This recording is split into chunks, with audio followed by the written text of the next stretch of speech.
Are you following your religion in the right way? How can you tell, and how to remedy if you aren't? Stay tuned to learn the answers, or rather, the questions.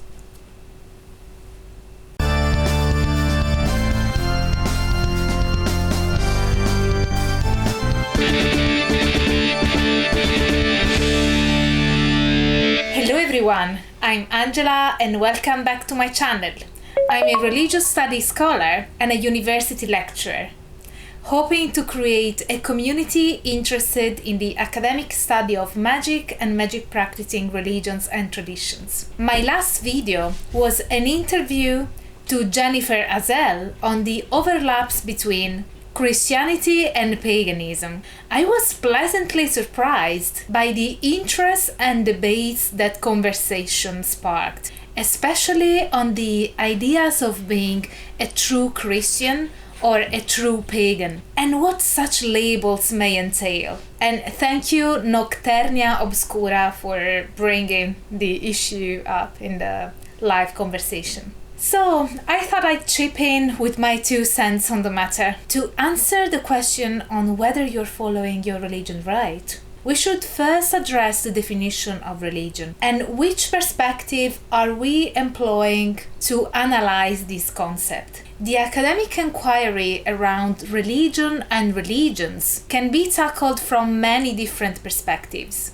You can investigate them from a sociological, psychological, philosophical, and many other points of view, depending on the discipline of choice. Here we will be focusing on the 2 and possibly the most popular fields that study religions: theology and religious studies. While theology investigates matters pertaining the institutional and dogmatic stances of a given religion, religious studies focuses more on how practitioners live and perceive a certain religion. So, for instance, a theologian would answer the question, what or who is God in Roman Catholicism, looking at the sacred text, the history, and the statements by the Vatican. While a religious studies scholar would investigate how people who profess themselves as Catholics conceptualize God, and which cultural or experiential frameworks have played a role in the construction of their beliefs and related practices. This means that what the individual Catholic believes may completely contradict what the Catholic Church officially states. And it is not the role of a religious studies scholar to say what they should believe, but rather to understand how come that person or community relates a certain belief to a chosen religion. You see, this all comes down to the difference between institutionalized religions and lived religions. Because lived religions belong to people, and people are quite often in contrast with the Aristotelian principle of non-contradiction. In fact, there are philosophies and traditions which advocate for a rejection of this linear thought. As we saw in previous videos on chaos magic and Nietzsche, there are also thinkers who offer an understanding of our reality as a social construct, as opposed to the product of a given set of logical rules, as with Foucault and Post-Structuralism. Even in Buddhism, we find the idea that the rules of grammar may not, and in fact do not, according to them, correspond to how reality works, and hence how we interpret and experience it. Following a Foucauldian theoretical approach, Timo Taira argues for a socially constructed understanding of religion by employing a methodology called discourse analysis. To put it in simple terms, religion needs to be understood as an empty signifier, as its meaning is continually negotiated, historically, socially, and culturally. Here, religion becomes what people make of it, rather than what they should make of it, according to a given dogma. Mallory and I highlights that our expectations when it comes to religion would be completely different if we were to acknowledge religion as a lived phenomenon, which he calls religioning. Allow me to quote this beautifully written passage. Religioning is not a thing with an essence, to be defined and explained. Religioning is a form of practice, like other cultural practices, that is done and performed by actors with their own agency, rather than being subsumed by their religions, who have their own particular ways and experiences of making their religiosities manifest. A discourse of religioning also moves away from looking at religion in terms of the main religions, but instead looks at religious influences and religious creativities and the political dynamics through which certain conceptualization of religious authenticity are produced and maintained.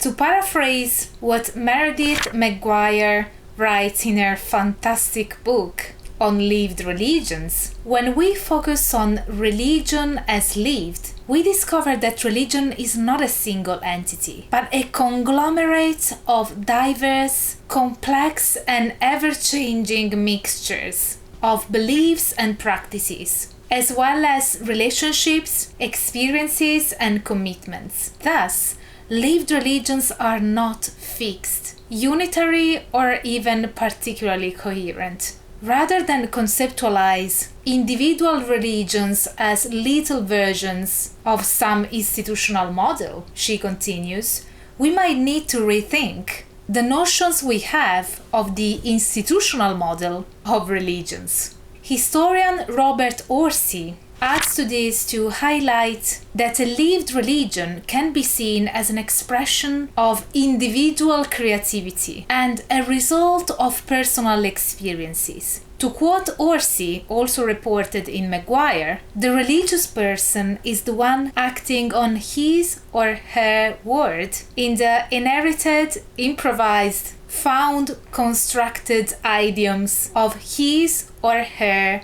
religious culture. To conclude her point, McGuire argues that in rethinking the institutional model of religions, a good starting point might be a better appreciation of the many and complex ways those religions appear to be the product of our human creativity, cultural improvisation, cultural influences, and the creative combination of diverse different elements which are linked to the person, to the individual, with only some of them being inherited from the same tradition. When we as human beings approach a religion or a religious belief or practice, we struggle to just follow a given institutionalized model, because religion is such an individual and personal practice that it must mirror and reflect to a certain degree our experience and our way of perceiving the world, which can hardly reflect a standardized way of perceiving things created by one religion or another. So, to answer the first question, are you following your religion right? Are you a true Christian or a true Muslim or a true pagan? Well, my answer will be, you're following your religion in the right way if it is your way. If it's giving purpose and enriching your life in some way. This, however, goes for others too. So next time someone introduces themselves as a Christo-pagan or a Jewish Wiccan or even as a transgender homosexual Catholic, my personal invitation would be, please don't judge, listen. I'd rather assume that others have the same reasoning mind to the same degree I have, and I like to think that I will be learning something new by venturing through the diverse pathways of beliefs their personal experiences have led them. So, this is it for today's topic.